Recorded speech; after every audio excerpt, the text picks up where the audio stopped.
اب شیرو نیچے آتا ہے اور دیبا کے چھپے ہوئے انمول خزانے کو باہر نکالنے کا سوچتا ہے، جسے آج تک دلدار کے علاوہ کسی نے نہیں دیکھا تھا۔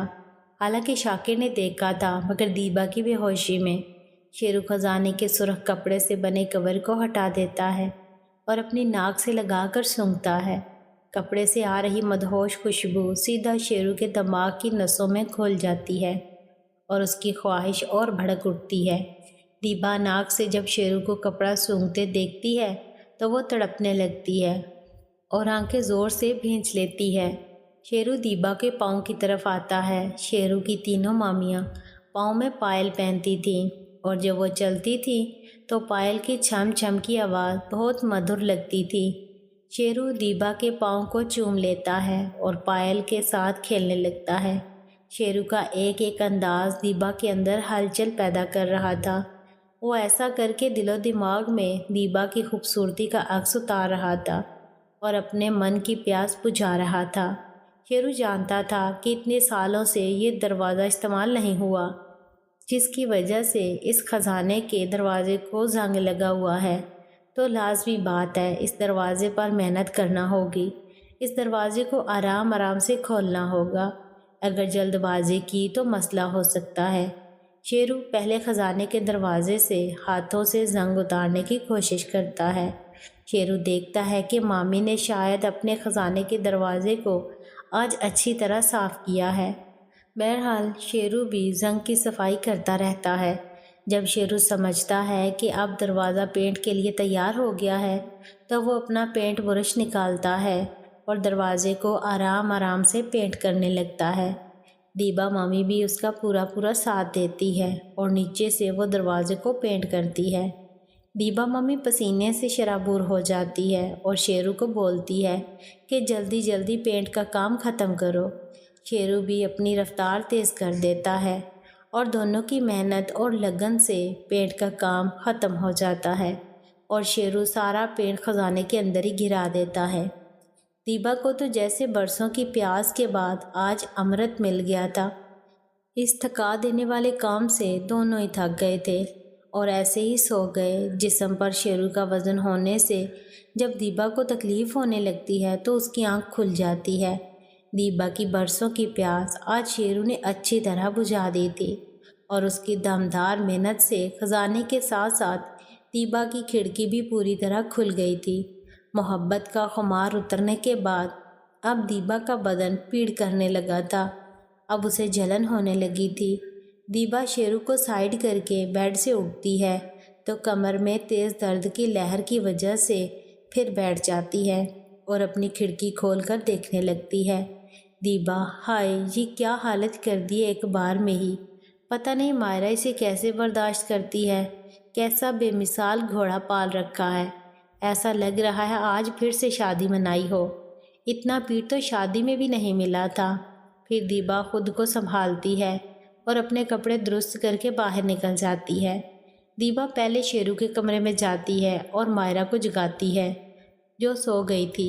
دیبا باتھ روم سے فریش ہو کر اپنی حالت ٹھیک کر کے اپنے کمرے میں چلی جاتی ہے اور مائرہ بھی اپنے کمرے میں چلی جاتی ہے۔ صبح جب شیرو کی آنکھ کھلتی ہے تو وہ اکیلا بیڈ پر سو رہا تھا۔ دیبا کو کمرے میں نہ پا کر شیرو سوچتا ہے کہ اس نے واقعی میں رات دیبا کے ساتھ کچھ کیا یا کوئی خواب تھا، اور پھر وہ تیار ہو کر اکھاڑے چلا جاتا ہے۔ اکھاڑے سے آ کر شیرو جب کھانا کھانے بیٹھتا ہے تو آج پھر دیبا اسے نہیں دکھتی اور وہ نائلہ سے پوچھتا ہے تو نائلہ بتاتی ہے کہ اس کو بخار ہے۔ شیرو کو فکر ہونے لگتی ہے، مگر مائرہ اسے اشارے سے سمجھا دیتی ہے کہ سب ٹھیک ہے۔ شیرو گھر سے نکل کر راجو کے پاس جاتا ہے۔ شیرو، یار کل تم لوگوں نے کیا پلا دیا تھا لسی میں؟ راجو، لسی؟ ارے وہ تو بھنگ تھی، کیوں کیا ہوا؟ شیرو، بھنگ؟ تم لوگوں کی وجہ سے کل مجھے کتنی پریشانی ہوئی پتہ بھی ہے؟ راجو، ارے بسنت میں تو مزہ ہی اسی سے آتا ہے۔ وہ چھوڑ، اب تو فری ہو گیا ہے نا، چل کہیں گھوم کر آتے ہیں۔ شیرو، کہاں جانا چاہتا ہے؟ راجو، جانا کہاں ہے، شہر ہو آتے ہیں۔ تو نے موٹر سائیکل پر گھمانے کا وعدہ کیا تھا، ابھی تک وہ پورا نہیں کیا۔ شیرو، چل ٹھیک ہے، تو تیار ہو، میں ابھی آیا۔ شیرو گھر جا کر اچھے کپڑے پہنتا ہے اور اماں کو بتا کر موٹر سائیکل لے کر راجو کے پاس آ جاتا ہے۔ دونوں دوست شہر کو نکل جاتے ہیں۔ تقریباً 1 گھنٹے میں دونوں شہر پہنچ جاتے ہیں اور ایک سینما ہال میں مووی دیکھنے لگتے ہیں۔ مووی سے فارغ ہو کر تھوڑا بہت ادھر ادھر گھوم پھر کر گھر لوٹ آتے ہیں۔ گھر آتے شام ہو گئی تھی اور ماما لوگوں کا بھی آنے کا وقت ہو گیا تھا۔ آج شیرو شہر سے آتے وقت رس ملائی لے کر آیا تھا اور جب وہ رس ملائی اماں کو دیتا ہے تو نائلہ بھی خوش ہو جاتی ہے۔ پھر شیرو آج جو کچھ کیا سب نائلہ اور مائرہ کو سناتا ہے اور کپڑے بدلنے اپنے کمرے میں چلا جاتا ہے۔ رات کا کھانا سب مل کر کھاتے ہیں مگر دیبا پھر سے نظر نہیں آتی۔ رات 12 بجے کے بعد مائرہ شیرو کے پاس آتی ہے۔ مائرہ تو کر دیا تم نے باجی کو ٹھنڈا؟ شیرو مسکرا کر سر جھکا لیتا ہے۔ مائرہ توبہ تو نے کیا کیا باجی کے ساتھ جو وہ صبح سے بستر سے نہیں اٹھی؟ میں نے تم سے کہا تھا نا وہ کتنے سالوں سے کھیلی نہیں ہے، ذرا آرام سے کرنا، مگر لگتا ہے تم نے ان پر کوئی رحم نہیں کیا۔ شیرو میں نے کیا کیا؟ میں نے تو سب کچھ دھیان سے کیا تھا اور ان کو بھی تو اچھا لگ رہا تھا، وہ تو خود مجھے زور سے کرنے کو کہہ رہی تھی۔ مائرہ وہ تو جب خمار چڑھتا ہے تو زبان سے اپنے آپ یہ سب نکل جاتا ہے، مگر تمہیں خیال رکھنا چاہیے تھا، ان کی تو حالت خراب ہو گئی ہے۔ شیرو کو پریشانی ہونے لگتی ہے۔ شیرو کے چہرے پر فکر مندی کے آثار دیکھ کر مائرہ ہنسنے لگتی ہے۔ مائرہ ایسے ٹینشن مت لو، سب ٹھیک ہے، برسوں بعد تو زنگ اترا ہے اور کھیلنے سے تھوڑی سوج گئی ہے، کل پرسوں تک ٹھیک ہو جائے گی۔ شیرو کو کچھ تسلی ملتی ہے اور اب مائرہ کو چھیڑتا ہے۔ تو بتائیں اب آپ کی بھی سجا دو ان کی طرح؟ مائرہ میری اب تم کیا سجاؤ گے، اب تو میری عادت ہو گئی ہے۔ شیرو تو ہو جائے مقابلہ، دیکھ لیتے ہیں کون جیتتا ہے۔ مائرہ چلو دکھاؤ مجھے اپنا دم، میں بھی تو دیکھوں کہ مہاراج کیا کر سکتے ہیں۔ شیرو مائرہ کی باتوں سے مست ہو چکا تھا اور وہ مائرہ پر جپٹ پڑتا ہے اور دونوں ساری رات گتم گتا ہوتے رہتے ہیں۔ صبح 4 بجے تک شیرو مائرہ کو ہر طرح اور ہر انداز سے ہرانے کی کوشش کرتا رہتا ہے۔ مائرہ تھک جاتی ہے مگر شیرو اس پر کوئی رحم نہیں کرتا اور 3 بار مائرہ کو ہراتا ہے اور خود صرف 1 بار ہارتا ہے، وہ بھی آخری بار۔ مائرہ بے سدھ ہو چکی تھی اور شیرو اس کو اس کے کمرے تک چھوڑ کر آتا ہے۔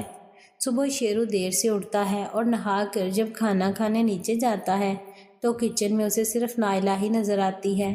ماما لوگ جا چکے تھے، دیبا شاید کمرے میں ہوگی اور مائرہ بھی شاید آرام کر رہی ہوگی۔ شیرو جا کر پیچھے سے نائلہ کو گلے لگا لیتا ہے۔ نائلہ اٹھ گیا میرا بچہ، آج کیا بات ہے اتنی دیر تک سوتا رہا؟ تیری طبیعت تو ٹھیک ہے نا؟ شیرو ارے اماں میں تو بالکل ٹھیک ہوں، شاید کل کی تھکاوٹ کی وجہ سے میں کچھ زیادہ ہی گہری نیند سو گیا تھا جو آنکھ نہیں کھلی۔ نائلہ چل بیٹھ کھانا کھا لے۔ شیرو آج کوئی نظر نہیں آ رہا، کہاں ہے سب؟ نائلہ تیرے بابا اور بختیار تو کھیتوں میں گئے ہیں، دلدار دیبا کو لے کر شہر گیا ہے ڈاکٹر کو دکھانے، اور مائرہ کی طبیعت ٹھیک نہیں ہے، وہ اپنے کمرے میں ہے۔ شیرو دیبا کے بارے میں سن کر حیران ہو جاتا ہے۔ شیرو من ہی من میں کہیں میری وجہ سے تو مامی کو کچھ ہو تو نہیں گیا۔ شیرو مامی کو ڈاکٹر کے پاس کیوں لے کر گئے ہیں، کیا ان کی طبیعت زیادہ خراب ہے؟ نائلہ ارے نہیں ایسی بات نہیں، وہ کسی اور وجہ سے گئے ہیں، تو فکر نہ کر اور کھانا کھا۔ شیرو چپ چاپ کھانا کھانے لگتا ہے۔ کھانے کے بعد شیرو مائرہ کے کمرے میں جاتا ہے اس کا حال جاننے اور دیبا مامی کے بارے میں جاننے کے لیے۔ شیرو کیا ہوا مامی جی، آپ بیڈ پر پڑی ہیں آج؟ مائرہ میری ایسی حالت کر کے پوچھ رہے ہو کیا ہوا ہے، شرم نہیں آتی؟ شیرو ہا ہا ہا ہا، مامی جی آپ ہی نے شرط لگائی تھی، اب میں کیا کروں؟